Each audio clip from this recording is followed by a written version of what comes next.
I think that's how it goes. Good morning, everybody, and welcome to a early morning live episode of the Geek Buddies here on the Outlaw Nation. We appreciate it, Matt, that you all joining us here. We're going to get into so many things to talk about it, but we've got to do our standard introduction, don't we? For God's sakes. We would assume. Do we? I mean, we need to, I believe. So welcome, everybody, to this brand new episode of the Geek Buddies. Hey! I'm on my second cup of coffee here. We're good to go. But I don't know why I'm pretending I'm tired. I've already woken up, walked the dog, been to the gym. Like, I don't know. I just like pretending I'm tired. I'm not pretending. Fair enough. So we got so much to talk about today. We're going to jump into some James Gunn stuff and talk about his DC plans or his future DC plans. He's hinting at things. You know, he's kind of going the Snyder route, kind of dropping little hints on his social media to get people excited. And then, of course, referencing Kingdom Come. It doesn't come much darker than Kingdom Come. So a lot of stuff that we're going to be diving into as well. We're going to jump into a bunch of trailers here with Shannon McClung leading the way, talking about the Super Mario Brothers trailer, 1923, and something about a cocaine bear going on as well. And we're also going to jump into some Wednesday numbers, and we're going to take a break and then jump into our big main topic, which is our review of the Guardians of the Galaxy holiday special. And for those of you who are new, that's how we work. Each of us takes a geek news item, then we take a break and jump into our main topic there. And as I mentioned, that's that holiday special. So strap in for a fun conversation. And of course, remember, Streamlabs and Super Chats are open. Support the Geek Buddies and everything we got going on here. I've already seen a couple of Super Chats rolling through from Black. Is it the Lord of Darkness there leaving us some stuff? So Lord of Darkness, thanks for joining us this early, Lord of Darkness. And we'll absolutely answer some of these as well. But let's introduce ourselves. I am the Outlaw John Rocha, writer, producer, and host here on the Geek Buddies. I am Michael Vogel. I'm a writer and producer of animated TV shows and movies. Hey, Shannon, what kind of animated TV shows am I working on?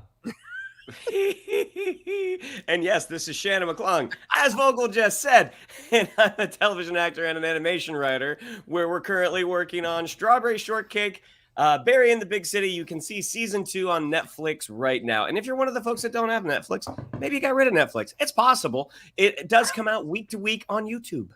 Oh, there you go. That's a good place to come and take a look at it as well. You know, we've seen the horror Winnie the Pooh. We've now seen a horror Grinch trailer that came out in the last few days. Is there a horror Strawberry Shortcake trailer coming at some point down the road, live action? I mean, listen, if there is, I hope they let me write it. But I will say in season 3, we actually were talking about this the other day. We did a inordinate amount of the girls get really scared. Let's make this look like a horror movie shorts. So even though it's not actually a horror movie, we have them in some pretty spooky situations in Big Apple City. So stay tuned for that. And there were certain situations that we chatted about in the room that did not come to fruition. So, hey, season 4, we'll see. I mean, listen, we really tried to make Cocaine Berry happen, and it just it didn't fly. So that's where Cocaine Bear came in instead. Strawberry. Yeah, I could see that absolutely happening. Oh, no. Sure. Don't get me in trouble. I'm not affiliated with this in any way. Real quick, we've got a Streamlab that came through from Travis Earl saying, one of the Geek Buddies hopping over to Hive. Gentlemen, I haven't even explored Hive. Have you guys, at least opened the app, maybe looked around? What'd you guys do? I'm just, I'm biding my time. Yeah. I am waiting to see where things go. Not that I'm not planning on jumping, but I just don't know if the first jump is the best jump. It takes me a long time to do everything. I'm still trying to figure out what my next car is going to be. It took me a long time to get a lot of things. So I'm waiting to see, but is Hive the way to go? What do you guys all think? Let me know. We're live right now. You can just tell us immediately. Let us know. I mean, Mike's still living in the same place for the last 2 decades. So yes, he's very slow on it is true. I know a lot of folks went to or tried Mastodon, yeah. And that apparently, just to kind of set everything up, it's seems to be super confusing and complicated. And then once that talk kind of died down, that's when Hive started to come out. I mean, Hive as the name of a social media app, it sounds good. Yeah. But in terms of I don't know if I want to go make a bunch of accounts for stuff that might not be here in 6 months. I feel like Oh, go ahead, I'm yeah. hoping Friendster comes back. Oh, for God's sakes. Remember Friendster? I do remember Friendster. I think it's still, MySpace is still around, ladies and gentlemen. So I think we're all in the tunnel like in Andor, and we're just like this right now. We're hearing about shit that's going down in the other tunnels on Twitter, and we're all just kind of trying to figure out if we're going to survive or not, or what's going to happen. So. We're trying to figure out what that one way is. That is the one way out. Yeah, exactly. But we'll see. But anyway, yeah, thank you all so much for joining us here. Let's jump into it. We got 104 of you already right off the bat joining us. So please hit that like button as you go along. If you're watching later, leave a comment down below. And I think the thanks button is there on this as well. So after we drop it here on the channel, feel free to send some stuff in if you're watching later as well. Send some support in for sure. Yes, people asking us about Willow. We will be talking about Willow tomorrow. We will do a review of Willow tomorrow. And right now, it's kind of up in the air if we're going to get a chance to do a review of Wednesday, the entire series, sometime this weekend. So the Geek Buddies stuff, the week isn't over for the Geek Buddies for sure, but we're starting off with this. I will tell you that Willow discussion is going to be wild because I watched it, and I'm going to tell you right now, without getting into the review, we'll save it for tomorrow. Yeah. But I know that my opinion of it, flaws and all, is going to be very different than your two opinions of it, and it is going to be a wild conversation. So yeah, we'll be recording that tomorrow, and it'll be out as soon as we're done recording it and I edit it and put it up. So look for that tomorrow. But today we're talking about our live stuff here. I don't think we decided the order, but I think James Gunn makes sense. What do you guys think? Do you want to go with James Gunn? Fire away. You the boss, Outlaw. You the boss. Let's do it. All right. Well, Jay, there's a lot of stuff that's been going down over the last few weeks and few days, really, with James Gunn. A lot of rumors popping around about what he's going to be doing with DC. You know, we've seen recently the stuff with Henry Cavill. Does he have a contract? Does he not have a contract? We see The Rock trying to defend Black Adam as an A24 movie for its box office results. And we can see that ship slowly sinking in the distance for sure. But we've also seen him post pictures of Mr. Terrific. And then he posted a picture of Kingdom Come recently talking about plans.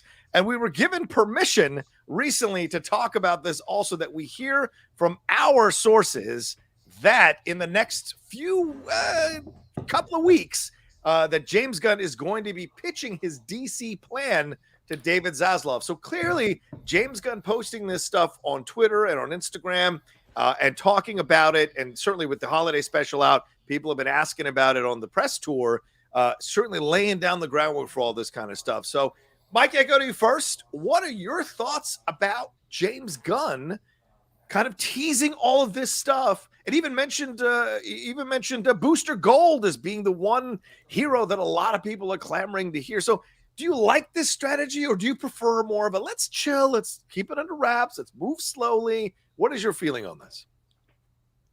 I think this falls under the category that we've said often. DC's really great at announcing all the exciting stuff that they've got planned. That's not their problem. We've had a Spielberg Blackhawks movie. Like, we've had everything under the sun that DC is going to tease us with. And even to your point, as our sources have said, like, this hasn't been pitched to Zaslav yet. So everything that's being tweeted, like, hey, here's a picture of Mr. Terrific. Here's Kingdom Come. We all love Kingdom Come. Hey, Booster Gold. You got to love Booster Gold. That's all great. That's all awesome. There's no plan yet. Like, there's discussions of a plan. There's plans being put together, but the roadmap has not been run up the ladder to have everybody that needs to weigh in on the roadmap weigh in on the roadmap. So it's all great. It's all well and good, but it doesn't mean anything yet. And I think, like, look, the thing about saying that, hey, everything's connected. Yeah. Saying everything's connected is so easy to say. And it is so hard to actually do, even if you're starting from scratch. Like, even when you're starting from scratch, let's just say hypothetically, one of us was a Hasbro executive. And let's say hypothetically, the people at Hasbro were like, how do you start a shared universe? And let's say hypothetically, you went to a retreat and you said, here is how you start a shared universe. You would be shocked at how many people are like, oh, I don't know. Well, what about this? Well, what about this? Well, the Transformers animated movie and the Transformers live action movie, it's the same, right? No, it is not the same. There are different characters. So once you get into the weeds of how to untangle things that aren't connected and reconnect them and say, hey, everything that's happening in DC animation and everything that's in development for a DC video game and all of the movies that are coming out are going to be connected. Ooh, okay, except for Matt Reeves. Okay, everything but Matt Reeves is connected. Oh, wait, no, what about the Todd Phillips Joker? Okay, no, I meant everything is connected except Matt Reeves and Todd Phillips. Okay, well, we already have this game in development. Okay, well, that game won't be a part of the universe, but everything else is going to be a part of. Like, you can just see how it's so great to say, let's all hold hands and kumbaya. But when you get into the weeds, it is a mess. And DC in particular is a mess. Yeah, and certainly, Michael, you bring up an excellent point. There's a track record of people coming in with all these plans and all these changes and all these things they want to do with DC and announce them to get the fans excited, and then they peter out or become a wet fart or don't even get finished, and then are brought back to maybe do a 4-hour cut and then pushed on out again. So it's just so confusing with DC. And Shannon, I turn to you on this. We've seen Marvel now recently making everything canon, right? That they want, from animated to the specials to, and we're going to get into the Guardians of the Galaxy Holiday special later, to the movies, to the TV shows. They're all connected now. So you see DC kind of following suit in this manner. So does it seem like the logical next step, or do you think all these announcements are setting them up for a fall? I mean, I'm kind of with Vogel that, it's an easy thing to say and a very hard thing to execute, especially because you do have aspects cinematically that are working. Like, you can't argue with the success of Aquaman, even though Wonder Woman 84 was not most folks' favorite movie. I mean, you don't want to get rid of Gal Gadot. So it's like, okay, so how do we do this? But how do we keep Matt Reeves, Robert Pattinson? How do we keep Joaquin Phoenix? Is there a way to squish this all together?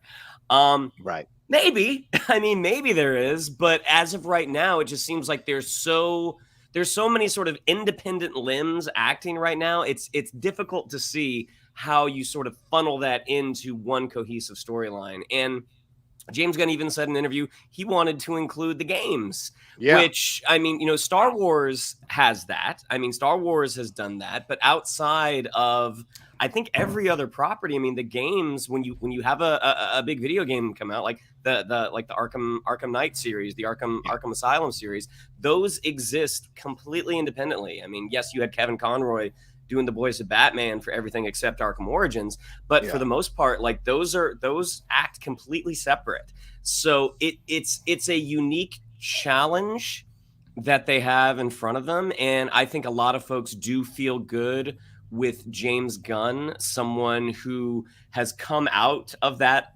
Marvel machine, who has seen like, these are the things that it takes to execute this properly, and someone that has a love of the characters. I mean, I love the fact that he did come out and say, yes, Booster Gold is the one that we've gotten the most response with.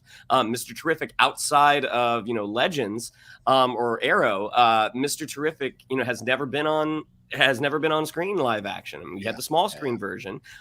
So you do know that as a fan, like, I do think he is listening to people. But at the end of the day, it comes down to the story that he wants to tell, and if David Zaslav will get on board with it. I mean, when you're talking about a 10-year plan, I mean, again, that's an easy thing to put out there as a concept. But when you actually look at, like, here are all the things that we need to do to make this happen, it can be a little overwhelming. I mean, even phase 1 of Marvel, I mean, that was 2008 to 2012. That was only 4 years. They're talking 10 years. They're talking, a decade. So it'll be interesting to see. I do like Mr. Terrific and I do like Booster Gold. I hope we get to see him. But at this point, I mean, even if they were to get this approved right away, we're not going to see anything for a minute. I mean, Aquaman comes out in December of 2023. And after that, I don't think there are any DC movies outside of Joker 2 that are currently in the works. So yeah, I mean, even if the plan does get approved, kind of post haste, it's going to be a minute before we see anything from it. Yeah. Go ahead, Mike. Go ahead. No, I was just going to say, I mean, I think that, we compare DC to Marvel so much because obviously it's the two big superhero brands.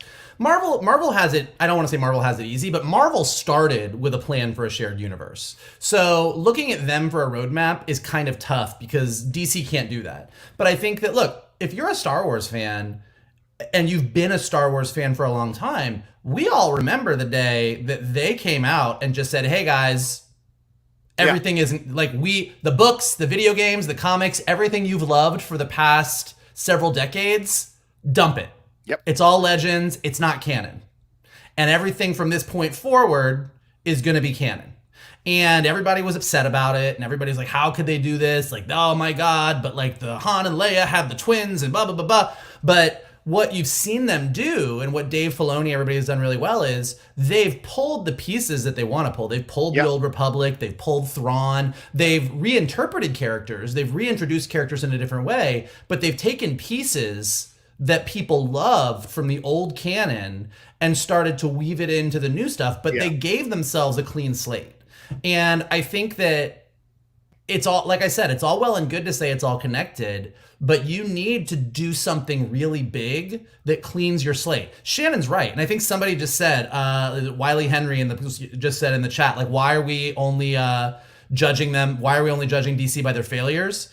Because they've had a lot of successes. And that's true. Yeah. And I think that's part of the problem. If they were all failures, if we hated everything that DC did, it would be really easy to be like, dude, just dump it and start from scratch. Right. But like Shannon said, we don't want to do that. Peacemaker's great. Wonder Woman 84 is not great, but Gal Gadot is a great Wonder Woman. Aquaman, I don't love that movie, but Jason Momoa is charming as hell. The James Gunn Suicide Squad. Like, so there's a lot of pieces that you like.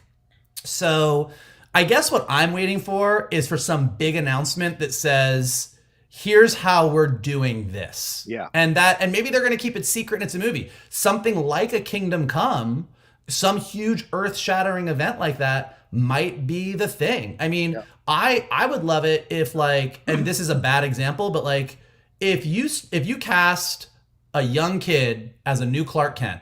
I know all you Henry Cavill fans hate me right now, but just go with me for a minute on this. Cast a new young kid as a Clark Kent on some alternate Earth and start a Superman movie. And at the end of that Superman movie, the Earth opens up and Jason Momoa and Gal Gadot and whoever we want drops out of it. And we start a new universe. Like, you need to do something that big that says, okay, we're going to give you this, like, we're starting from scratch. Here's how we're bringing in all the stuff that you all like. Yeah. We're moving forward. And until that happens, I just feel like they're going to keep running into the same problem. Right. So I recently saw a TikTok about this, and I want to play it because I think it's genius. I don't know if you guys have seen this one, but this is from Dave Colombo. Mr. Gunn, we are so happy to have you. A couple of notes about your new and exciting DCEU.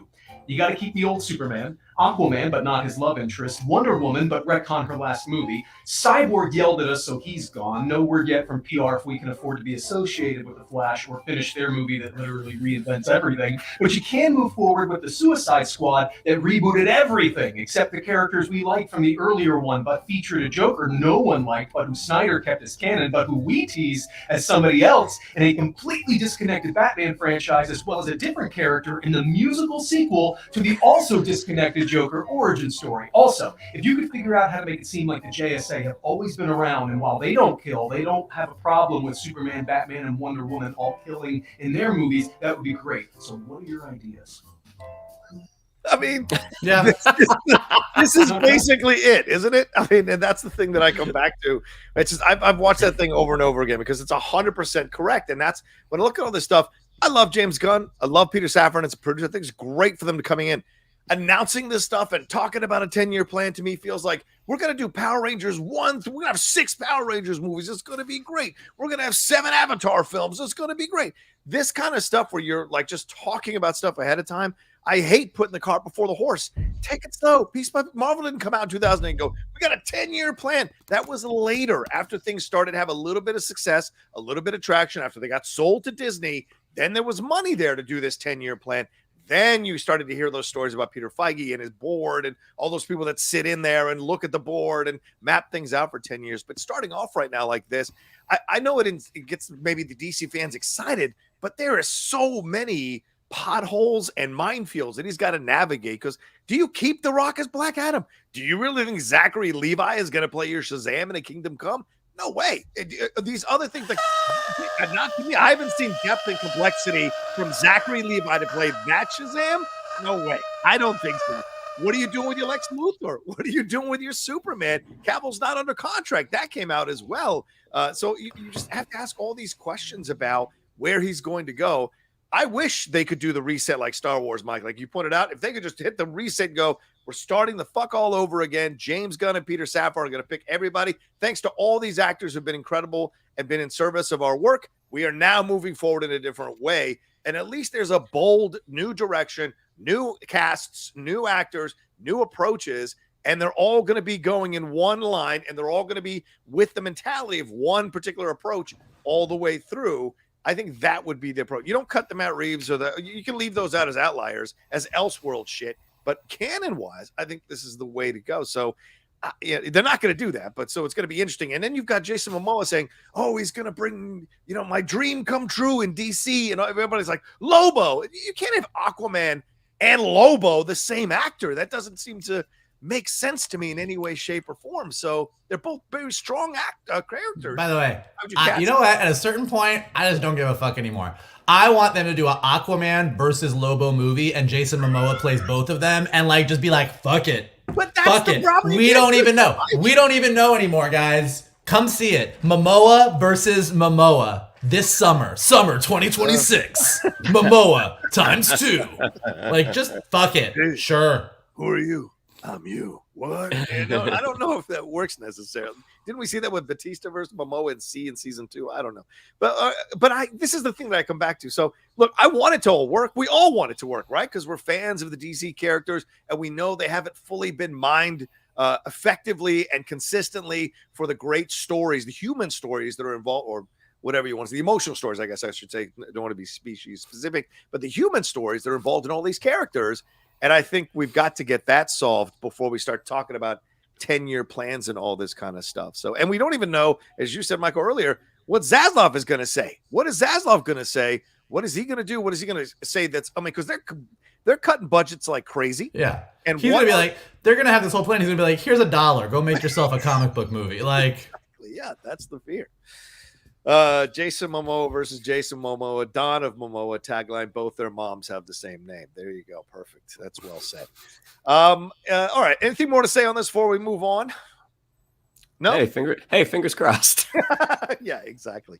Lord of Darkness says, "Hello, buddies. It's Ahmad. I love your dynamic. It's so fun to watch. You're my go-to for movie, TV, and geek news because you three are in the industry." Oh, that's very kind. There you go. Forgot to say hi from Amon, your Texan in Cambridge, UK. And what do you think Gunn is planning over at DC? Well, I think we just covered that one. Yeah, we Lobo versus Aquaman. 2024. For this, Philip Bryan says, "I so hope that we finally get a proper portrayal of Nightwing." Come on, man. That's my 3 cents. Yeah, Nightwing. Yeah. There's a lot of forgotten characters here that haven't gotten the live action transfer. It's almost like somebody came along and directed a movie where they skipped over all the good Robin stories just to have a really cool Robin with ha ha ha all over its chest in the Batcave. There's a great line someone once told me that you can build a bridge and get over it, and I'm just telling you right now, I think maybe you need to build a bridge and get over it. He did what he did. He did what he did. But keep sending in your Streamlabs and Super Chats, everybody. Send in some love and support for us as we're coming to you live here in the morning. We'll take a quick break and jump into our next topic, which I don't think we know what it is, but we'll be right back right after this. Do, do, do, do, do. Do, do, do. Do, do, do, do, do. We'll see. I'll take the next one. Okay. Look, hey guys, I don't know what you did Thanksgiving weekend, but if you're like most people globally, you checked out Wednesday on Netflix.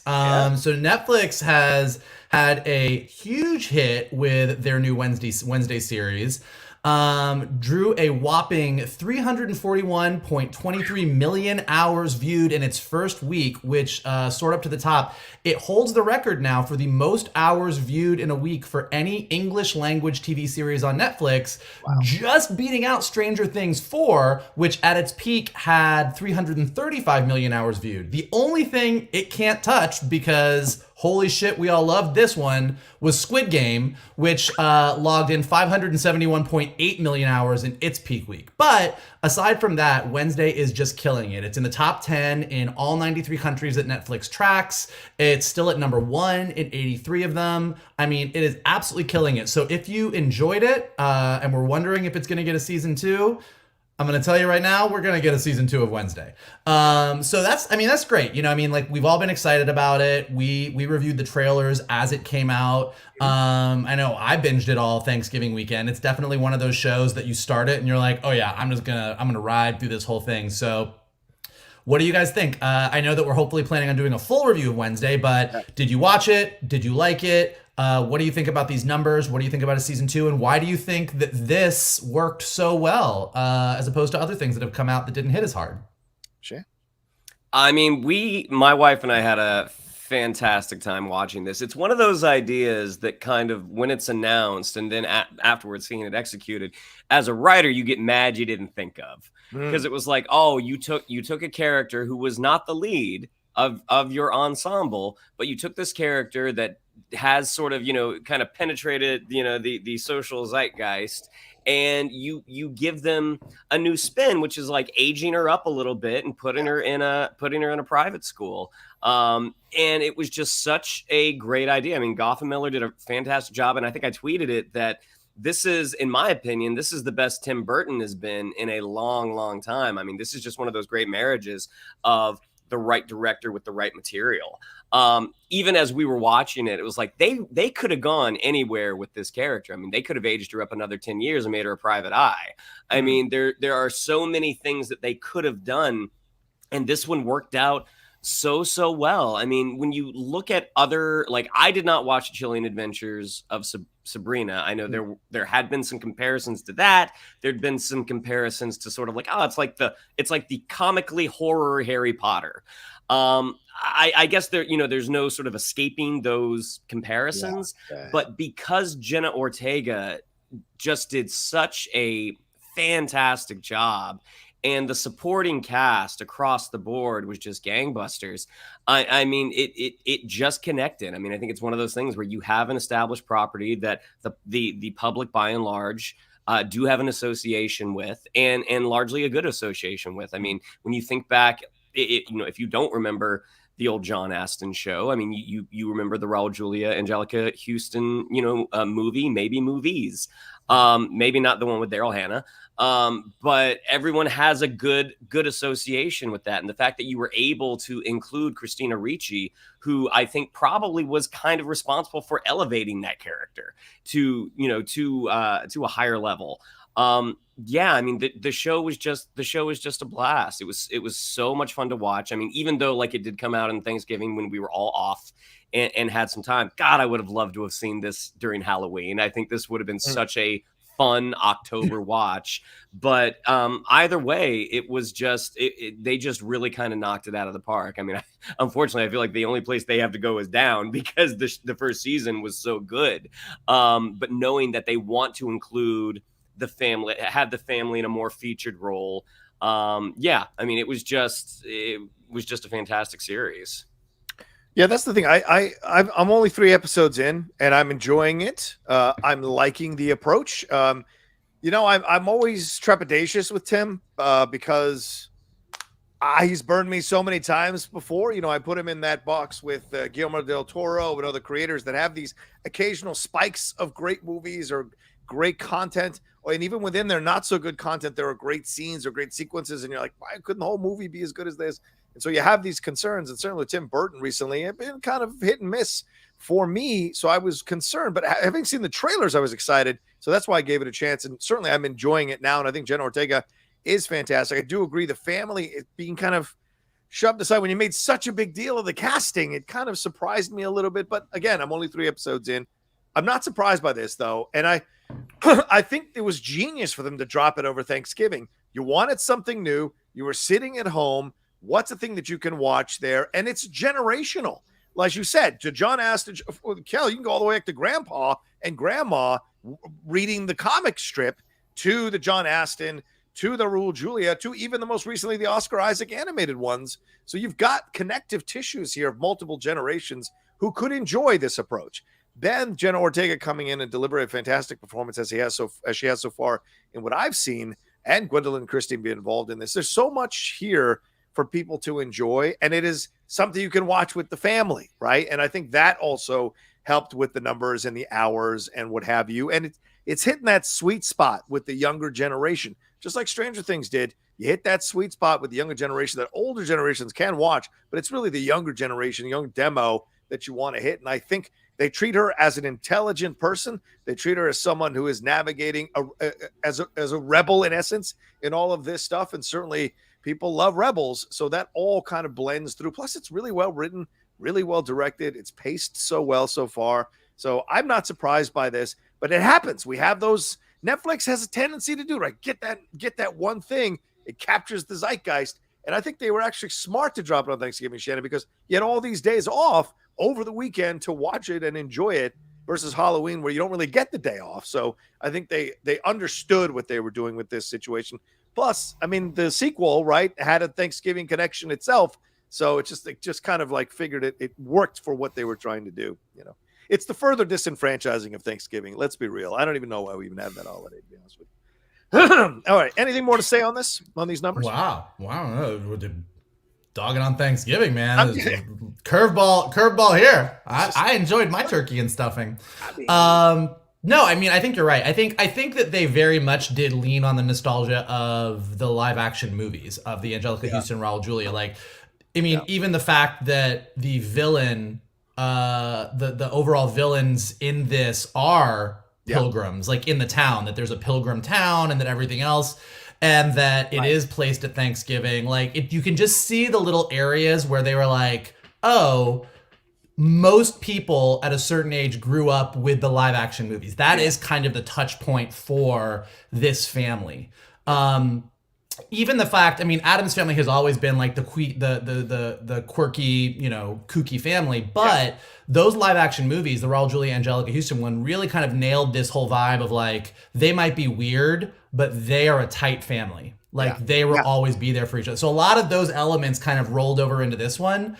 And look, I think that the comparisons to Sabrina, the comparisons to Harry Potter, the comparisons to all these things, they're accurate, but they're not necessarily bad. Like taking what worked about a lot of those franchises and putting Wednesday Addams in the middle of it, and making it feel very Addams Family. Like I think it was a win across the board. So we'll definitely talk more about it when we review it, but I definitely see why it did so well. Yeah, fair point. All right, we got 230 of you all watching us right now live. Thank you so much for joining us this morning. Please make sure you hit a like on this video. And if you're watching later, hit a like and leave a comment down below. Also, subscribe to the channel. Take a moment. If you haven't subscribed, trying to get me to 25,000 subscribers on here. So please hit that subscribe button and keep sending in your Streamlabs and Super Chats as we go along. We got a Streamlab from Hill Nellums. Good to see you, Hill. Thanks for stopping by, my man. He says, if Gemini Man and Double Impact can do it, we can totally get Momoa versus Momoa. Let's make it happen. I really enjoyed the Guardians of the Galaxy holiday special. GoBots being MCU canon now totally threw me for a loop. Glad I finally got a chance to catch you guys live. There you go. Yeah, we'll talk about the GoBots thing a little bit later. But great to know that you're on the Momoa versus Momoa situation. We're going to make that happen for sure. All right, let's take a quick break here, and then we'll jump into some trailers and have a fun discussion there right after this.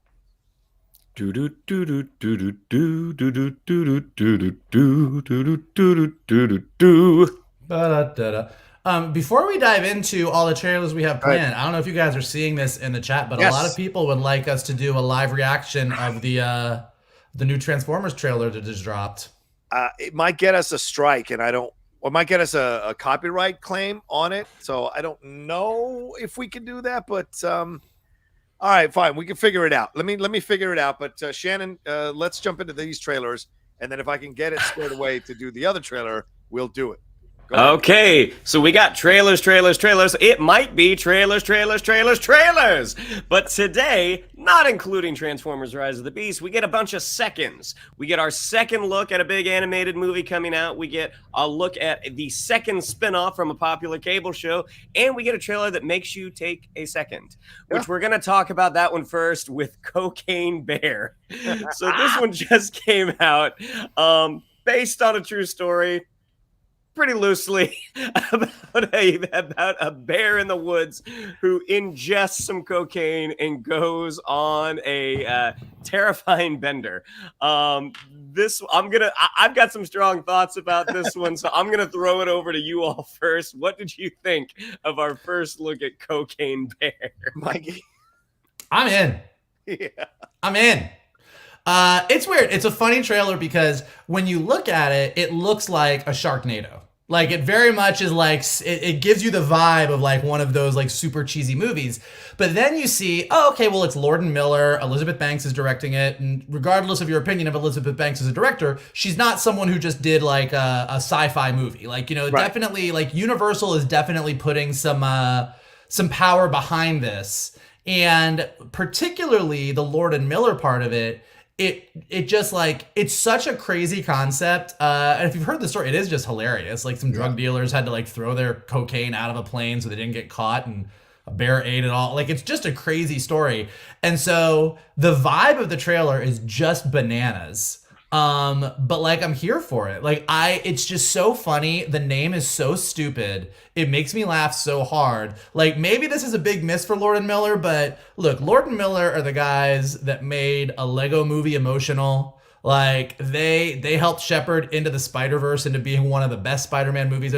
They made 21 Jump Street a great movie. Like these guys again and again and again have proven that they really understand how to take ridiculous concepts, crazy concepts that probably shouldn't work, and actually put story, character, and emotion at the forefront. Yeah. So if you're as excited as we are about the sequel to Into the Spider-Verse because Lord and Miller are behind it, I say give Cocaine Bear a chance. Yeah, and they probably created a fantastic solo film that we're never going to get to see, unfortunately. But yeah, I like this idea. Look, the cast is great. I did a trailer reaction to this thing. Yeah, as soon as I saw the trailer, I was like, I got to do a reaction to this one. This has an interesting cast. I mean, you've got Kerry Russell, Alden Ehrenreich, the late great Ray Liotta, Margot Martindale, Isaiah Whitlock Jr. It's a hell of a cast that you've got involved in this. Plus all the younger kids that I don't really know. Brooklyn Prince, I think one of them is there. So you got all these great kids involved in it. Plus, yeah, Elizabeth Banks, look, she made money directing some of these movies, and Charlie's Angels, for the most part, got good reviews, though it didn't do well at the box office. So she's not a bad director by any stretch of the imagination. No matter what you think of her. So you look at the situation. Okay, this is an interesting take. Plus, it's Universal Pictures that has kind of been leaning into this situation. I think Violent Night is Universal Pictures as well. So they're starting to understand this darkly comedy horror niche is working for people. People will go see these movies. And so this makes sense. You got to put in some good talent and people will come see it, right? And so I like that combination. I mean, Alden Ehrenreich, I saw someone tweet out, this may be the line delivery of the year. You know, it's the bear ate cocaine, you know, that kind of approach. And I think it's genius. So all around, it's fun. And that shot of the bear diving towards the ambulance, we understand what kind of movie this is and what we're involved in. So that's going to make it fun. But they didn't remove the horror of someone getting dragged through the woods or Margot Martindale doing her best Leonardo DiCaprio from Revenant. So that kind of stuff keeps you involved in this for sure. Shannon? Well, okay. So on first watch, and, you know, having a bunch of folks who had already watched it ahead of me be like, oh, it's going to be huge, biggest movie of all time, which, you know, I understand is a little bit of hyperbole. Right. The thing with even though there is a sufficient amount of pedigree associated with the talent, to me, this has the high possibility of being like other films that have had those truly insane concepts, like snakes on a plane, or The Unbearable Weight of Massive Talent. These movies that sort of collapse under the weight of these insane premises. Now, I think the positive that's your opinion. Unbearable Weight was good. I don't know what you thought. No, I thought it was perfectly fine. I thought for what the concept was versus what was delivered, I think there is a gap there. Okay. But the fact that, you know, we are now in December, the movie comes out in February. It's like, okay, people don't have that long to simmer on this as a concept. Like, get the movie out fast, because it's in those dead months too of January and February to a degree. So, yeah. So I think that is actually smart, but I just get snakes on a plane vibe. Like, I think it could be funny. It could be funny. And you know what? When we saw Snakes on a Plane, I had an absolute blast. And like, it was such a dumb movie. Every time they went into that, like, that night vision, people in the theater were screaming out snake vision. Look, like that was a fun that was a fun night that I'm like, I've never seen that movie again, and I never hear the words uttered ever again after. So like I hope that we get to go have like an old school dude night where we go and have some drinks and then go to see Cocaine Bear. But outside of that, I feel like everyone is so excited by the insane premise that the movie potentially has the prospect of not really delivering. We'll see. I place a little wager on that one. I saw Violent Night and loved it, so they've got a lot of credibility with me right now. So I give it a chance. I hope you guys are right, but either way, all of us will find out on February 24th next year, just a couple of months. So our next trailer is for 1923. This is the second spinoff of the Yellowstone series. Their first spinoff was 1883 that came out on Paramount Plus. That just did gangbusters. Like, that was one that I watched and really, really enjoyed after having jumped off the Yellowstone train. I think I haven't seen anything since season 3. But this one, all-star cast: Harrison Ford, Helen Mirren. We got Jerome Flynn from Game of Thrones, Timothy Dalton showing up. I really, really like this trailer. And on the heels of 1883, which I really enjoyed, I'm pretty optimistic about this one, but I'll throw it over to you, gentlemen. What did you all think of this look at 1923? I liked it. I mean, you've got crotchety old Harrison Ford, so what isn't there to like there? I mean, I don't like him jumping into the back of a runaway caravan there, or whatever that is at the end, near the end of the trailer. That scares me for a man of his age, but I like him coming in. I don't know if I buy him going like, if you mess with my family, it's the last thing you'll ever do. I don't think he has the Costner kind of creepy gravitas to play a role like that, but I'm willing to concede because Helen Mirren is, making up for that big time with that. I think she's got the Irish accent of hers working. I think it's fantastic what she's doing here in the trailer. The trailer only loses me when we go to the young people and we're like, oh my God, this is amazing. I don't want any of that. Give me the badass hard Scrabble life. Give me the hardcore exchanges. That's the stuff that lost me in Yellowstone. I'm with you, Shannon. I dipped out in the middle of season 3. I was like, I can't handle the soapy aspects of this. It's too ridiculous. But the harder edges of that stuff was great in the first 2 seasons. So I was sad to see it kind of go away a little bit in season 3. I haven't watched 1883, so I don't know if that's more of a harder edge too. But this one looks fun and interesting. I like the cast. We've got a really good set of actors beyond the name cast. There's a good set of character actors like Marley Shelton involved in this. So I'm curious to see what more we're going to get from this. But yeah, I'm in. I mean, Helen Mirren screaming after she's unleashed her shotgun there over someone. I think that's awesome. So we're going to get some emotional stuff going on with these characters that it's tough. So what do you think, Mike?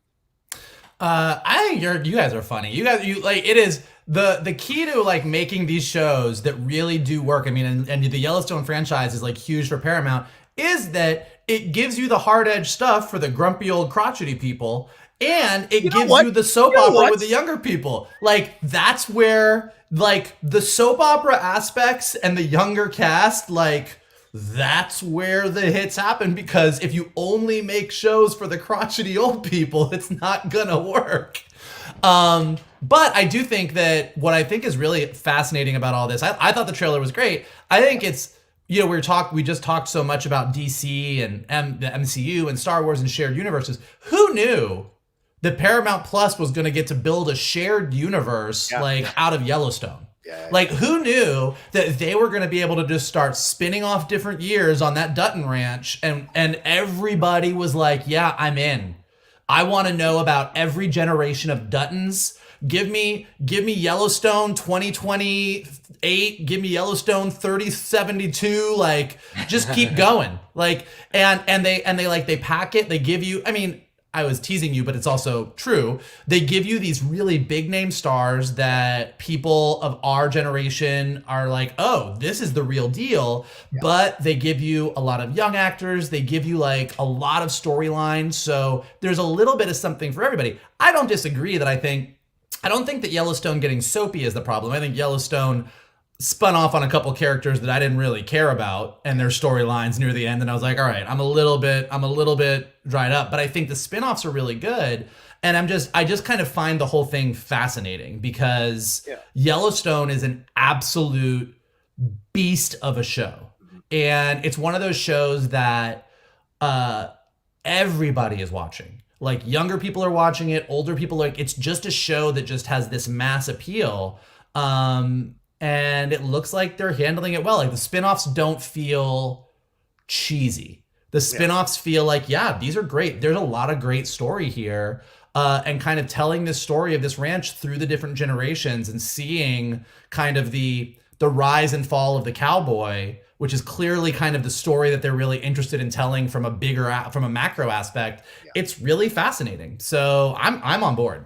Well, and Yellowstone was such an unexpected hit for Paramount because it airs on the Paramount Network. But streaming, it's not on Paramount Plus. You can only watch it on Peacock. I mean, that was like they didn't know that this was going to take off the way that it did. And the two spinoffs, you can only get them on Paramount Plus. And I think the advantage that the spinoffs have is that they are telling these insulated stories. You don't have to worry about at the end of the season, okay, what storyline are we going to be able to come up for this character? Are we going to roll the dice and expand on another character that might not connect with the audience? Right. So I think what they're doing is really, really cool. And if they do keep going in these sort of, spans of 40 years, like if we get in 1963 where one of the Dutton kids runs off to California and becomes a hippie and then comes back to the ranch, I think that's great. Who's the kid in remember the Titans? Sunshine. Yeah, they get Sunshine to be one of the Duttons. Also, I want to say this real quick. Shout out to Paramount Plus. Like quietly constructing some damn good shows. Tulsa King is fucking good. Strange New Worlds was excellent.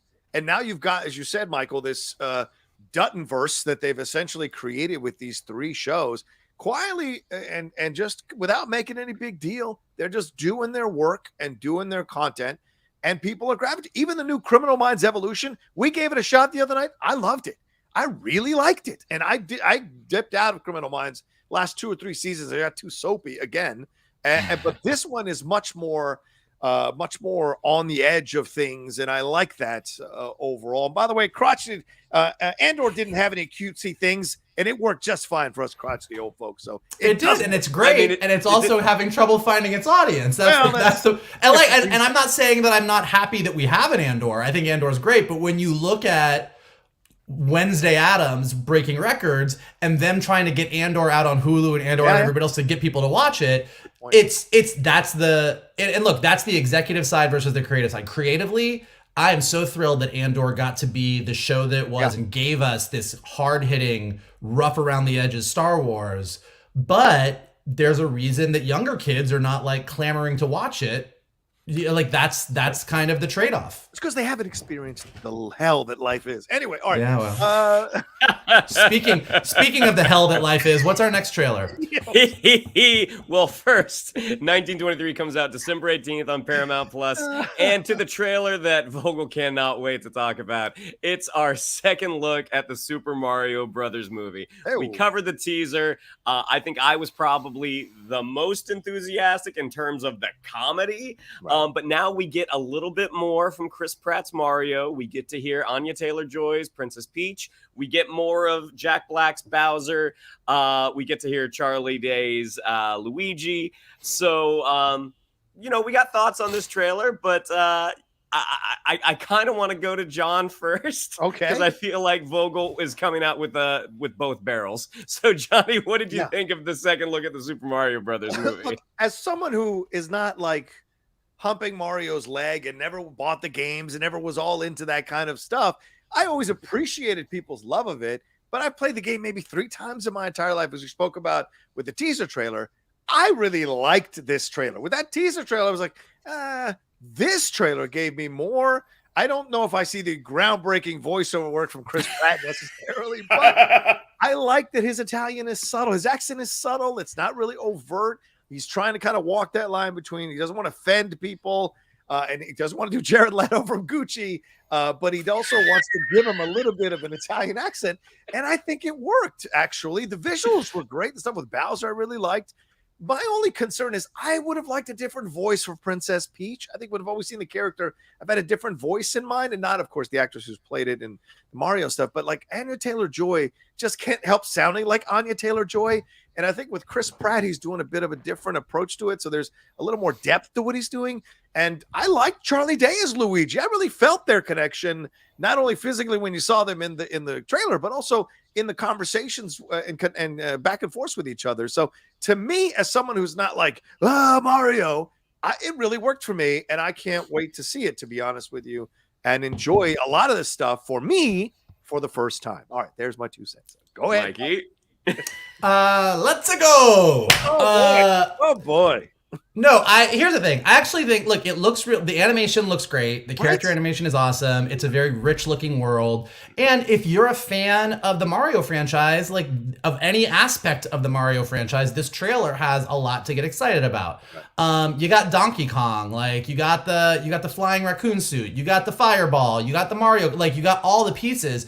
I think that my concern, just given Illumination's track record with movies, is that what I kind of you see, when you get a teaser, the teaser trailer is, here's like a little flavor of what the movie is. And then the trailer is like, here's the story. And I like the fact that Mario's not going off to rescue a princess. It looks like Mario's going to rescue Luigi with the princess's help. Yeah. But kind of, I said this on a text chain to some friends. They were like, oh, Mario trailer looks really great. And I was like, kind of like this, like, hey guys, look, we got Mario Kart, we got Donkey Kong, we got fireballs, we got Flower Fire. And you're like, okay, cool, but what's the movie about? We got Donkey Kong, we got Flyer Fire, we got Mario. Like I don't really get a sense of the movie as opposed to, hey, here's a greatest hits record of everything you like about Mario in one movie. Right. And fitting all of that into one movie and making it all make sense and doing that, like, it might be great. Like, I might go see this movie and I will come out and be like, guys, I was wrong. They nailed it. I felt like I was an 8-year-old again. It was amazing. My concern is, we were just talking about Lord and Miller and the Lego movie. Yeah. And that movie just slapped us all in the face with being good. Like, we're like, okay, Lego's making a movie. Let's go see it. There's a lot of people in it. And all of a sudden you got this wonderful, beautiful, emotional story about this son and this dad and what it means to be just like the generic brick guy. Like they really turned this into something while still giving us all the ridiculous Lego pieces and cameos and all that stuff. So if this manages to be the Mario version of that, I'm going to be thrilled. Okay. Illumination thus far, given their track record, doesn't make me feel like we're going to get that. Okay. Didn't they do Minions and Despicable Me? That's pretty successful, right? Well, successful and good are two different things. They're very, very successful, but I haven't seen all of the Illumination films. The ones that I have seen, they cut a great trailer, which I think I think even the second trailer, with my misgivings about Chris Pratt, I still think that trailer, that's a good trailer. That's a solid trailer. Historically, for me as a viewer, Illumination has not delivered. And based off the trailer, based off their past trailers, I'm like, I don't expect that to change. And I'm like you, John. I was a casual Mario fan. I like playing Mario Kart in Vogel's dorm room. How did you guys grow up in the same generation? A casual Mario player. Like, there's like 95 Mario games in our lifetime. The most Mario I played was at your dorm freshman year. That is the most. 7 years makes a difference, Mikey. 7 years. I think I played it twice in your dorm room. Rocha's over there playing Pong on his Atari. Tetris, man. Tetris. He's got the can with the string over to the next room. What you guys doing? What? Well, we will all find out when the Super Mario's Brother movie comes out April 7th. Right on. Put it on the calendars, ladies and gentlemen. I can't wait to see it. Let's hit some of these super chats before we move on to our big main topic, which is the Guardians of the Galaxy holiday special, reviewing it. This Philip Bryan says, I know this is a bit off topic. I just watched the Guy Pearce version of A Christmas Carol. I highly recommend. I think that's the one on FX, I think. Mm-hmm. What is your favorite version of the classic story? What is the best made version? This one was truly rooted in trauma and healing. Yeah, gentlemen, what are your thoughts on that real quick? I did like that FX one because that was like a Christmas Carol for grown-ups. No cutesy stuff? No young adults? No? Okay.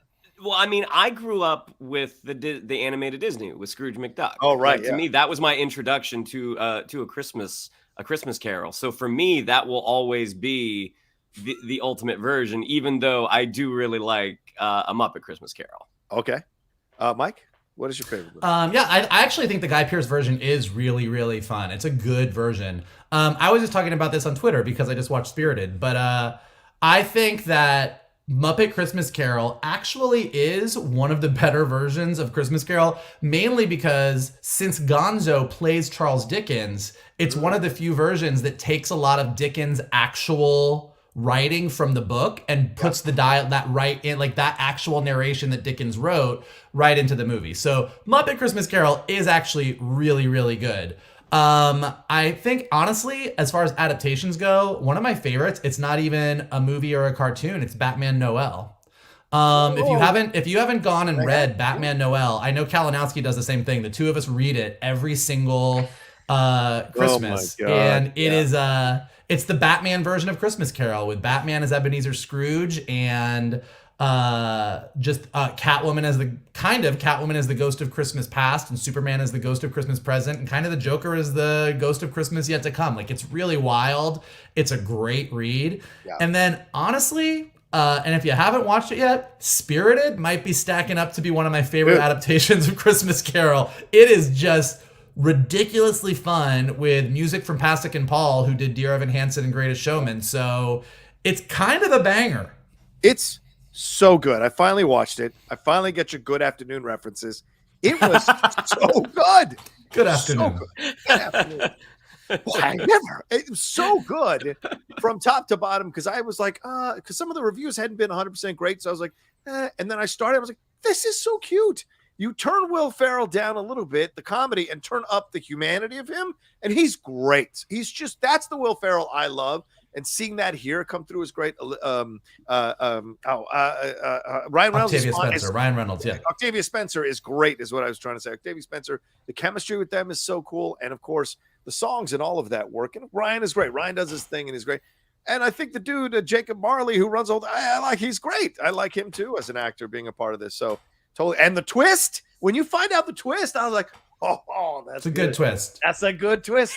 That's a good twist. All right, Corey M says, I think DC should use the Matt Reeves Batman as a jumping off point for a new universe. I like Batman, the animated universe, and the DCAU. They probably won't, though. Also, love the show. I think he's talking about us. So what do you guys think? Yeah, I mean, look, I don't actually disagree with that because I think Matt Reeves' Batman is a great starting off point. I think Matt Reeves and Robert Pattinson have absolutely no desire whatsoever to share their universe. I think they want to tell that story they want to tell. Yeah. And if they had to deal with Superman and Aquaman and Lobo and Booster Gold showing up, they would be like, get me the fuck out of here. So I think it's probably not going to happen because creatively that team is not in that wheelhouse, but I don't disagree that would be a great starting off point. I just want to see Aquaman and Lobo showing up and Batman's you guys look the same. What the hell? Yeah, I mean, when they initially approached Matt Reeves to do a Batman movie, it was to be in the DC universe, right, proper, and that wasn't what he wanted to do. So yeah, I would doubt that he would want to venture down that path, even though I bet you could convince Pattinson to do it. Probably. It's not like he hasn't been part of a franchise before. Hello, Twilight. The issue with this also, the interesting irony of this is if Zaslav is really considering bringing Affleck back as Batman, I mean, that whole Matt Reeves Batman type of situation with Affleck, it's so interesting now if they're actually in the same universe and whatever. So Alex Inman said, at Disneyland having breakfast while my Geek Buddies talk the Mario movie live. Great Thursday. A few words on the trailer. Mario and Peach adventuring together. Battle Princess Peach and Yoshi's. I know you're excited about those Yoshis. I want to know where you're having breakfast at Disneyland. Where I need to get a picture of like where you are as you're listening to Geek Buddies so I can fully get the Disney image in my head. There you go. Let us know, Alex. Haskell 420 saying, speaking of trailers, the new Transformers Rise of the Beast trailer dropped. And wow, first ever live Geek Buddies trailer reaction. Look, I'd love to do it, guys, but it will put a copyright strike on the video, possibly, and then the whole video, all 90 minutes, we won't be able to monetize it because we have to get the studio to release their hold or copyright thing on it. Maybe I can convince the guys to do one right after we're done doing this live show, and we'll put it up as a separate video. But live, I don't think we can do it, unfortunately. J&B says, can we get a Geek Buddies Mario Kart grudge match on YouTube or Twitch? You guys are the best. Thanks. I mean, listen, I don't know how much of a match it's going to be, seeing that these two have never played a Mario game except in my college dorm room. So we'll see. But I'm happy to whip their asses as I motorcycle Princess Peach around Rainbow Road. This guy's Mario Kart turn of 2000. Give me a break. If our injustice competitions are any indicator, I will destroy you. That's a fair point. That's a fair point. Shannon has ripped our intestines out multiple times on that game. Derek Johnson says, dropped in to show some love to you all. John, I saw your Emancipation review. Wasn't excited, but after seeing your glowing review, I will check it out. Did I miss the Transformers Beasts trailer talk? This one with Anthony Ramos looks amazing. What do you guys want to do? I put it. Listen, here's what we do. Here's what we do. Everybody, look. You're all listening to this live. I hear what Rocha's saying. We are going to take a break after these Streamlabs. We're going to talk Guardians of the Galaxy, and then when we get off of this, we're going to do an immediate trailer reaction, put it up, Geek Buddies, Transformers Rise of the Beast. There you go. It'll be up. You guys can check it out. I am ridiculously curious because in the chat, you guys all seem pretty excited, and as anyone who watches Geek Buddies knows, I am not excited about those Transformers live-action movies with the exception of Bumblebee. So let's do the rest of this. We'll do it as a separate thing. We will get it up. You guys can see it. It'll be awesome. Fuck it. We won't do it live. Yeah, exactly. All right. Let me see if I've got any Streamlabs. Oh, yeah. And Derek, absolutely go see Emancipation. I saw it last night. It is incredible. Antoine Fuqua, he doesn't always direct a good movie, but when he does it really well. And he did an incredible job in this. And yes, Will Smith should absolutely be nominated for Best Actor for this film. It is even better than what he did in King Richard. And that's saying something. So just throwing it out there. This to me is like Philadelphia Forrest Gump. One right after. It's really a 1-2 bang here for Will Smith. And it's a shame that he's probably not going to be nominated, but it's an incredible film. And I'll do a review of it probably Monday because it's not coming out until next week. So, but yes, absolutely watch this when it does come out next week. Let's see. We got any Streamlabs real quick from Fredtastic. Hey, Geek Buddies. I love the Guardians of the Galaxy Holiday Special. If anyone wanted a Mantis Drax series, this was a wonderful start. My favorite moment of the whole episode was probably Groot yelling, "I am Groot," during the first live song of the episode. Well, Fred, let us put a pin in that, and we'll swing back to your Streamlab when we jump into the review, and let's do that right after this. I'm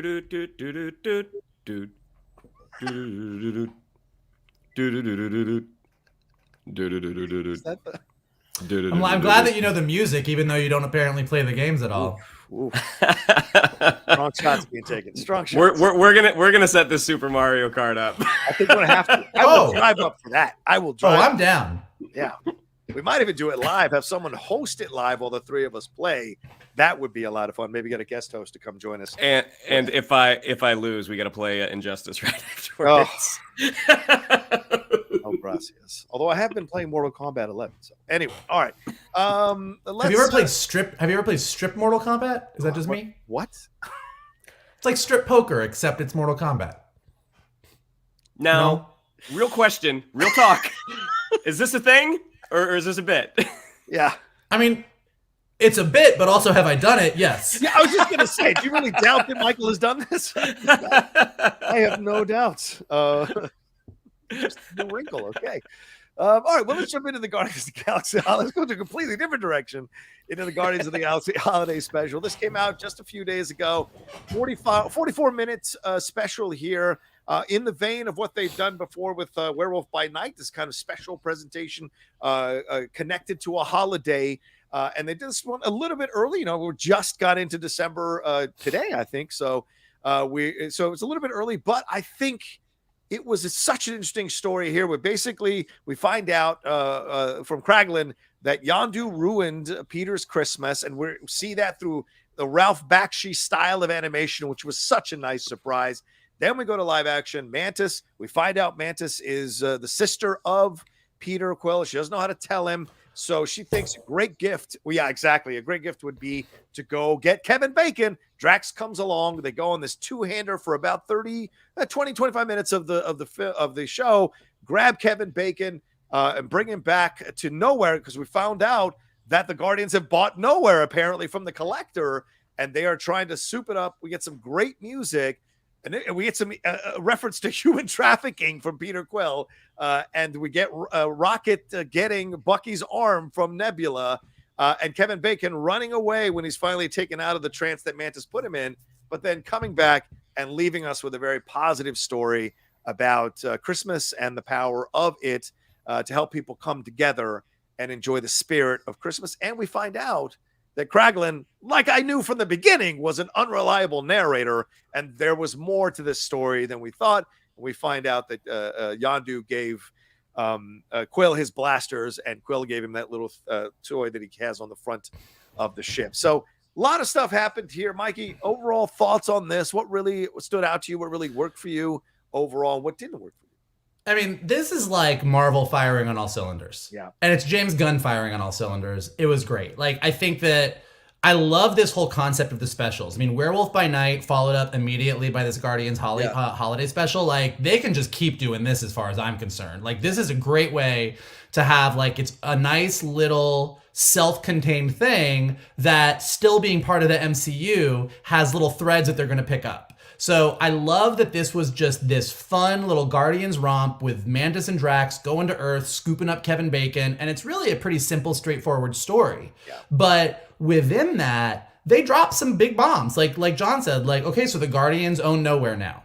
Yeah. And the bigger bomb, like, Mantis is Peter's sister. I mean, that's such a huge piece of information for them to drop. It's our first look at the new look for Groot. We've had regular Groot, we've had baby Groot, we've had puberty Groot, and now we get this Groot, which, based on what we saw at Comic-Con footage, is kind of the look that Groot's going to have in Volume 3 of Guardians. Yeah. Some fun little nods, like with Rocket getting Bucky's arm. Like, it was great. But like I said on Twitter a couple days ago, what I love about James Gunn and the Guardians franchise is that we all think that we love the Guardians movies and the Guardians special because they're so funny. And they are. Like, there's so much great, fun humor here. Yeah. But the reason that we really love the Guardians movies in this special is because James Gunn puts so much heart into it.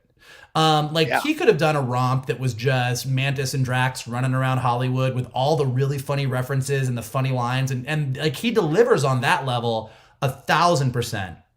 But the little mini story, the animated story of Peter and Yondu and Kraglin, and Yondu giving Peter his blasters and Peter giving Yondu that little thing that he's buried with at the end of Guardians Volume 2. Yeah. And then this whole Mantis and Peter moment where Peter is like, this is the greatest gift I could have ever gotten. And even I got emotional when Kraglin was telling Kevin Bacon, when he was explaining to Kevin Bacon why he was there. When he was like, look, he was like, Peter really looked up to you, and like Footloose, like, you know, you saving the universe through dancing, like, meant a lot to him. And by the way, Peter actually saved the galaxy by dancing. And it was just such, and like Kevin Bacon kind of like doing this 180 and being like, oh, I guess I'm gonna like be here for Peter's Christmas. Like, the emotional aspects of this hit so well, which is really what you want out of a holiday special. You want those holiday feels. And the fact that they managed to make me laugh really, really hard like a Guardians movie should, and have those feels, like, I was like, man, you fucking nailed it. Yeah, yeah. Shannon, your overall thoughts on this special here? I think I got to be the Grinch here. Oh, no! Really? So while I did really like those individual moments, and I thought we got some really nice performances, I thought Sean Gunn got kind of a rare opportunity to really show off that he's a talented actor. He's not just James Gunn's brother. Like, that scene with he and Kevin Bacon in the ship at the end, the scene where he's telling Mantis and Drax what happened, how Yondu ruined Peter's Christmas. I thought, he had some nice moments in there. And I thought, writing wise, those big emotional moments, I do really think they got there. I mean, with Peter and Mantis at the end, where it's revealed that, she is a sister. I was like, that this works really, really well. I think they dropped the ball on the comedy when Mantis and Drax got to Earth. I was not necessarily, I think there was a lot of missed opportunity. I love the GoBots bit. I thought that was really, really funny. That was hilarious. The whole section at the bar, instead of them just drinking, I'm like, there are so many missed opportunities here where you could have plussed that comedy. instead of then like suddenly they're doing shots and the next moment is they're out drunk. Like I feel like there was more that could have been done here. And so that was kind of where I was like, that's too bad. I like the pursuit of Kevin Bacon.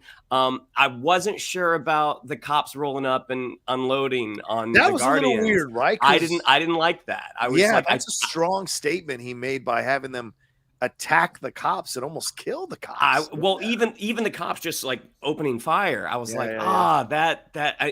this climate, I'm like, I don't disagree with you. I wasn't a fan of that. I think you get more humor out of rent-a-cops showing up who actually don't have any who wouldn't have a firearm. Like, so, and yeah, that kind of stuck out to me a little bit. I didn't think the moment when Mantis and Drax realized that Kevin Bacon is an actor.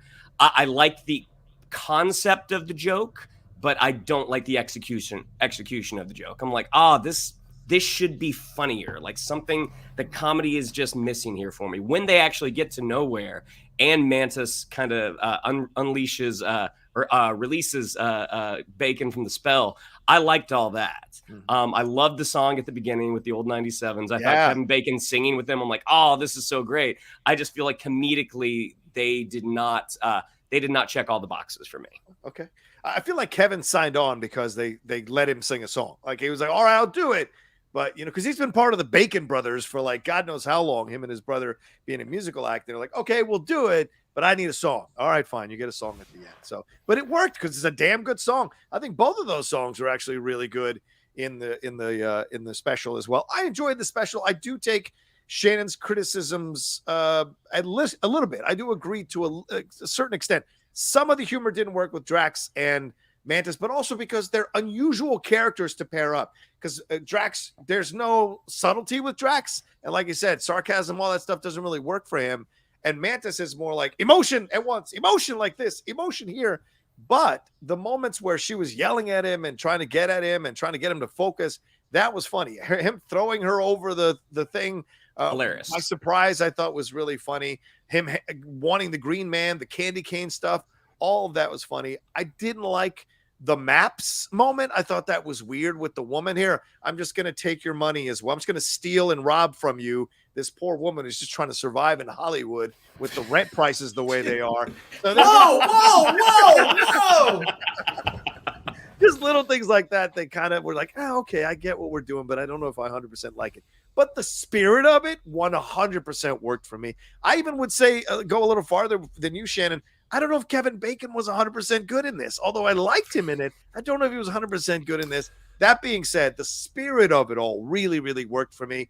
See, I mean, it was essentially someone described it in a review as a bottle episode of the Guardians of the Galaxy series, and it absolutely felt like that, like a episode of a TV show of the Guardians of the Galaxy that we've never gotten, and it was fun to watch that. And the story and the ending, Jesus Christ, that ending got me like a hardcore. I was crying at the ending because it's just so sweet to get those things from the people you care about, and especially because his father is gone. Yondu is gone. So it takes even more weight in what we've got going on here. So let's move on to some of these surprises, as Michael and Shannon have pointed out. So now they own Nowhere. What does this mean for the MCU? What do you guys think about that? I'm more surprised at you being so upset about the map to the stars lady than I am about them owning Nowhere. Did she look like? I mean, she's probably struggling to pay bills, I would imagine. And Mantis took all her money. She is selling those maps to the stars to everybody on that boulevard. She probably makes more money than any of us do selling those maps to tourists. She's fine. Right. She's fine. Also, really quickly, I just wanted to mention before we get to Nowhere, also props to them for basically Mantis and Drax going to a gay bar. Yeah, I was going to ask you about that, Michael. Yes. I actually really loved that, just in a really casual way, as opposed to having Drax getting hit on by some hot chick in Hollywood. He was hit on by a guy, and that guy was really all about Drax, as most guys in a gay bar probably would be. And it was a blast. Like I don't disagree with Shannon that maybe there was other gags they could have done, but in a pretty packed 44-minute special, like watching Drax and Mantis go to town in a bar and just dance and get completely wasted, like I thought it was pretty fun. Yeah. And the gay aspect I thought was really nice too. As far as them, I think they did a good job to the Nowhere aspect of clearly sort of laying a little bit of groundwork for where they're going to go in Guardians 3. Yeah, I was going to say, so this is their launching pad. So by having this special and kind of saying, hey, like the Guardians are at nowhere and Cosmo is part of the team and everything else, like you're sort of like saying, okay, well, when we get to volume 3, you know, it's like as is typical with the MCU, maybe the holiday special is kind of required viewing.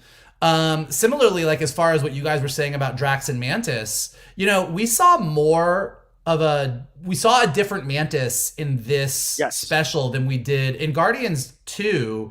She's pretty meek and she's pretty quiet and she's still sort of getting to know because she's been working for Ego the whole time. And this Mantis, we got to see a Mantis that's a little bit more comfortable in her own skin. She's been with the Guardians a while and is a little bit more comfortable expressing herself. And I thought she did a great, like every time she yelled at Drax, I thought it was hilarious. Right. Like just that dynamic between the two of them I thought was really fun, but I think was also there to kind of show us and set us up for who Mantis is going to be in Volume 3 and what that Mantis and Drax relationship is going to be. Yeah, and it's funny to think about that because Palm Clementieff did a fantastic job, and already she tweeted out about because someone asked James if she might be involved in the DC plans, and James said Palm's always involved, so we'll see if she ends up being a character in the DC side of things because he really obviously clearly enjoys working with her. She really stood out. You talk about Sean Gunn, Shannon. Palm Clementieff, I think, did a fantastic job with what she was given to do in the journey she was going on. I mean, Batista did his thing like Batista always does, but there's no arc for him. With Palm, there's an arc that leads to that moment between her and Peter, that very sweet moment. And with the comments recently from Zoe Saldana saying, I'm kind of done doing franchises. I've been stuck doing this franchise. I want to branch out. Maybe she is the one that's going to slide in, not as a love interest, but slide in as a new member of the Guardians of the Galaxy crew permanently going forward and having more of more storylines revolve around her or her connection to them a bit more. And that may have been what was being laid. Groundwork was being laid here as well in the special. What do you think about the Nowhere situation? And we'll get to the Bucky's arm after this. I thought that was a good choice. And as they are kind of setting up shop, I thought it was smart because it sort of it realistically justifies why Nowhere's population looks a little sparse. Yeah. Because, you know, with one of these specials, you're not going to have the budget that you're going to have on a feature. So it would make sense that you don't have as many folks in the background. It would make sense that, you know, we only get a little bit of Rocket and a little bit of Cosmo. Yeah. So I actually thought that was a great back and forth between him and Rocket, right? This idea, like, I mean, it's really setting the stage for Guardians 3. Yeah. That hopefully that their dynamic is going to be explored a little further. But in terms of like kind of setting the stage for Guardians 3, I think them having some sort of base of operations, like, you know, we're going to come out of the holiday special, and, you know, Mantis and Peter are going to have a different dynamic, but it's going to make sense right off the bat. Like, okay, this is where we're going. This is where they live now. Yeah. JB says Shannon, seemingly the sweetest dude, is in fact the cold-hearted bastard of the bunch. Jesus. True. I got called out on one. Where is it? Someone said that I wanted more. John just wanted more development of the map of the stars. Oh my God. You know what? She should get her own episode. She should get her own episode. Really just develop her character out. Really want to see her call her kid back home, sending her money so we understand what's going on with her in this sort of economic climate that we're in right now. My big concerns, we just touched on her. We didn't swing back to her and find out what happened after she lost all her money. Like, no, true. All right, let's move on to the Bucky arm situation, because clearly I had no idea this was a controversy until I was doing research for our show today. And last night I was reading all these articles of people that were so upset on Twitter, like, how did this happen? This is forced inclusion. Why would Bucky would destroy Nebula? I was like, what the fuck are you idiots talking about? But these people were so mad that Nebula got Bucky's arm, and people want to know how this happened. I don't care that you want to know how it happened, but this idea that like Nebula would be destroyed by Bucky, which is beyond hilarious to me. I was in my mind, I'm like, we don't know how this happened, so why go to this direction? What do you think? Because James said basically, it's canon. She got the arm from him. Deal with it. So what do you guys think about this? Did you enjoy that surprise? And do you think this is going to have ramifications in the MCU? I thought it was really funny. I thought it was a funny little bit. I mean, because in Infinity War, Rocket asked for his arm. Oh, I'm gonna get that arm. Like I thought that was super funny. I mean, if you were going to have a post-credit sequence in your special, I do think Bucky leaning out of the shower looking for his arm. I think that was maybe a missed opportunity. But ideally, Bucky's just gonna get a new arm, probably from the Wakandans before Thunderbolts. I want to see Io going, "You lost it again." Yeah, it would be. Seriously. Yeah, I mean, come on, guys. This is part of what makes Marvel Comics so fun. It's kind of the same as the She-Hulk discussion. It's like, tonally, Marvel can give you like the heavy hitting, the Civil War storylines, like the heavy shit, the Infinity arc. Like they can give you all that stuff in the comics. And then they can do a silly holiday special where they just do random fun shit because it's a comic book. And so I think like him getting the arm, like I actually agree. I think probably the reason they could do it is because the next time we're going to see Bucky is probably Thunderbolts, and he's probably going to have some cool new arm so that they can sell new action figures of Bucky. So this arm was sort of open territory, and James Gunn was like, "Hey, can Nebula go steal that?" And they were like, Kevin Feige was like, the Kevin Feige robot said that computes. Go for it. So yeah, I think it was a great gag. Like the fact that people are getting upset about like, well, what's the logic and how did Nebula get it? And if she and Bucky fall, I was like, come on, guys, calm down. Rocket got the arm. It is a great gag. It is a great gag. One last thing, the GoBots thing, Michael. This is a Hasbro property. Yes, still maybe. What's the deal here? Because I mean, they predate the Transformers. For those of you, GoBots predate. I'm actually fascinated as to how they got that to fly. Because GoBots predates Transformers and wasn't part of Hasbro, and then Hasbro came out with Transformers, and I do believe that GoBots might have been Kenner, and like Kenner got absorbed by Hasbro. So I do think it's all part of one thing now, and I am fascinated as to how they got that to go. Like, I don't even know how that got through, but as soon as I saw, I was way more, when I was a kid, GoBots was my first thing, and then I graduated to Transformers. Like, I thought GoBots were the coolest thing, and then Hasbro Transformers toys came out, and that cartoon like just like banged, and I was like, oh, and then like, well, I could talk about the Transformers animated movie all day. That's a whole other Geek Buddies. But I was like, for me, there's like, it was more of like the executive side of me being like, how the hell did they get to do that? If James Gunn can take this into getting a couple GoBots moments in Guardians Volume 3, I will cheer in the movie theater. I will think that is the funniest goddamn thing in the world. Shannon, your thoughts on GoBots? I mean, that was a joke for James Gunn. Yeah, right. Because the majority of the Guardians audience is not gonna know what GoBots were. Like, GoBots were in the early 80s. They had a cartoon as well. It did not last as long. GoBots killed his cousin. I mean, that really made me laugh, and I think that's another great thing about the specials, is the ability to do that type of joke. I'm glad that one made you laugh.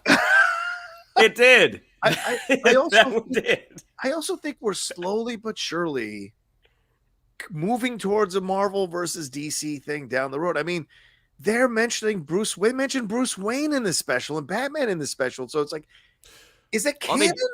They do it in Eternals too. It's canon that those characters exist in a comic book. In a comic book, that's what I'm saying. In the Marvel, like they're not. There's no Gotham City or Metropolis in the MCU. The MCU is our world, and just like our world, there are comic books and comic book characters, and so Kevin Bacon knows who Batman is because there are Batman movies that exist. Right. So just really interesting to see the way they're kind of weaving that into, because this isn't the first time they've made references in a James Gunn situation, I think. Lord of Doctor says, hi, Rocha. I tried a super chat, not going through, so I'll ask here, what are your thoughts on the Amazon and DC animation deal? Michael, any thoughts on this? What is I don't actually know what the latest is on that. Let me look. Allegedly, they are working on some sort of exclusive deal where DC animation, Amazon Prime will be the home of DC animation. I mean, my overall opinion on that. I mean, if that is the case and like we get to see a bunch of really great DC animation, because I do think DC animation is awesome, that's great. I also think it's a dumb move by Warner Brothers and Zaslav.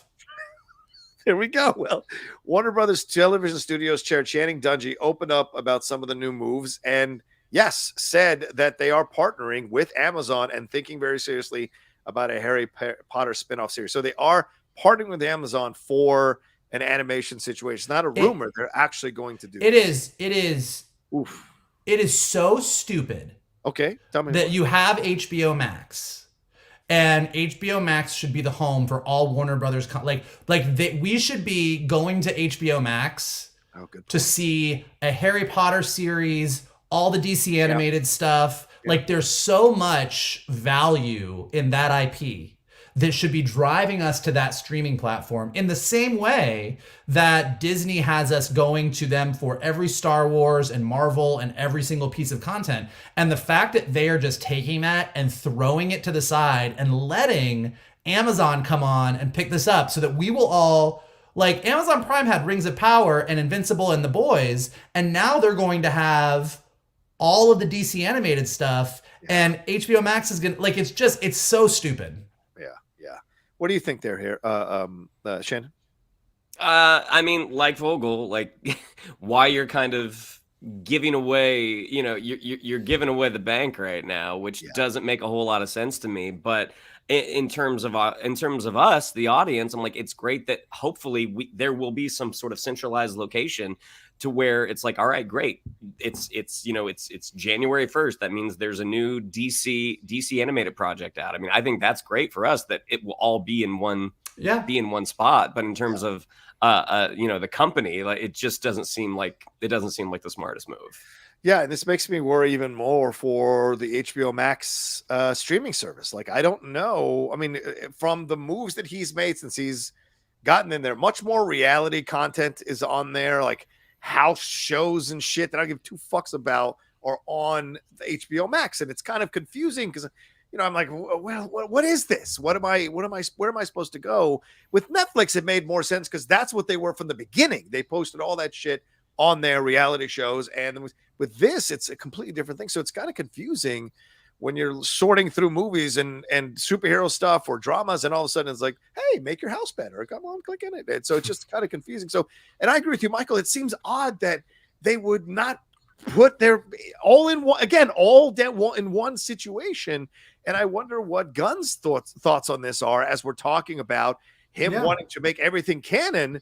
Is he going to have to move amongst different streaming services? I mean, it's the definition of penny wise, pound foolish. Like, in trying to save all the money that they need to save because of the deficit they're in, Zaslav doesn't want to pay to produce all this content. So let Amazon pay for it. Let Netflix pay for it. True. Let somebody else pay for it. So it's literally it's cost cutting. It's like, look, like the budget for the new Batman animated series and that Superman and Lois animated series and whatever DC has in the pipe for their animated stuff, combined with, hey, we want to do this series, and James Gunn is going to come in a week or so and say, hey, here's a 10-year plan. We want to do this as a TV series, this is a TV series, this is a TV series.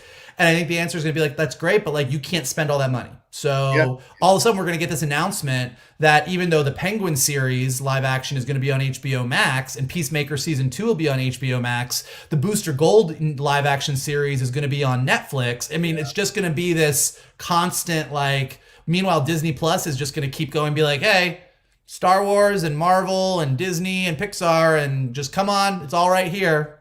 It's just not long term. It's not a good plan. And once they make their money, they're going to do what all studios do. Once they get back into a more successful situation financially, they're going to start axing those shows because those are not in-house produced shows in the studio where they can make the majority of the money off of them. And we're going to see that go down the pike as well. So some great beloved shows will disappear possibly because of that situation. G-Money99 says, Zoe Saldana, I'm done with franchises. Also Zoe Saldana, come see me in Avatar 2. Yeah, that's fair. I mean, to be fair, she shot Avatar 2 15 years ago. So, Fair. In a pool. All right. One last stream live here. Jones says, hey, Geek Buddies, love the show. I'm just curious, when do y'all think, what do y'all think of some of the indie films for the Oscar race? One film that is giving me Moonlight vibes is Inspection. Do you think it has a chance to get any nominations? If not, what indie dark horse could? Gentlemen, have you seen any of the indie films that have come out? I have not seen Inspection. Okay. I did see She Said, which I know you love She Said, Johnny. I have thoughts. Like, you thought the comedy wasn't really working? I missed kept waiting. some of those comic beats. I kept waiting for the punchline to she said. Wow. But I'm trying to think what other indie movies. I mean, do you all think that Everything Everywhere All at Once has a chance to? I said when Some Everything Everywhere All nominations? at Once came out that I thought it was the best movie of the year, and I thought people were going to forget about it.